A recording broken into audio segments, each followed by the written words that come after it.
আদিবা বিকাল ৩টা থেকে শুরু হতে যাওয়া যে বিএনপির ইশতেহার ঘোষণা আগামী ত্রয়োদশ জাতীয় সংসদ নির্বাচনকে সামনে রেখে সেটির প্রস্তুতি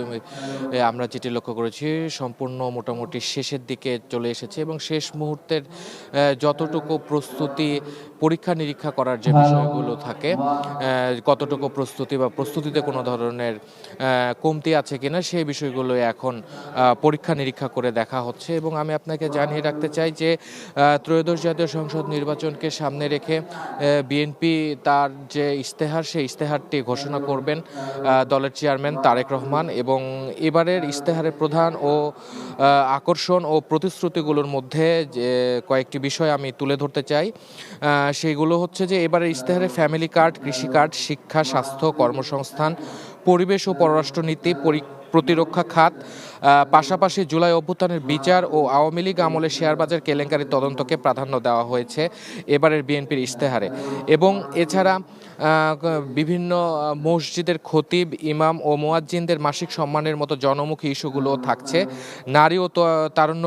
তারুণ্যের আকাঙ্ক্ষাকে গুরুত্ব দিয়ে এবং জুলাই জাতীয় সনদের সমন্বয়ে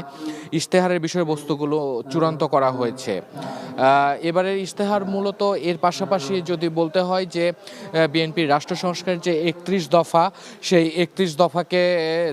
দফাকে সাথে রাখা হয়েছে এবং শহীদ রাষ্ট্রপতি জিয়াউর রহমানের যে রাষ্ট্র সংস্কারের ১৯ দফা ছিল সেখান থেকেও অনেকটা ধারণা নেওয়া হয়েছে এবং বেগম খালেদা জিয়ার যে ভিশন 2030 ছিল সেই ধারণা থেকেও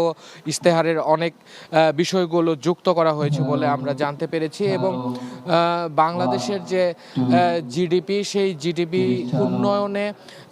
বিএনপি কিভাবে কাজ করবে এবং নারীর ক্ষমতায়ন এবং বাংলাদেশের যে আরও অন্যান্য উন্নয়ন যে খাতগুলো রয়েছে সেই খাতগুলো নিয়ে বিএনপি কী ধরনের পরিকল্পনা করছে এবং সেগুলো বাস্তবায়ন কীভাবে করবে সেই বিষয়গুলি মূলত আজকের ইশতেহারে উঠে আসবে। জানছিলাম বিএনপির ইশতেহার ঘোষণার খবর।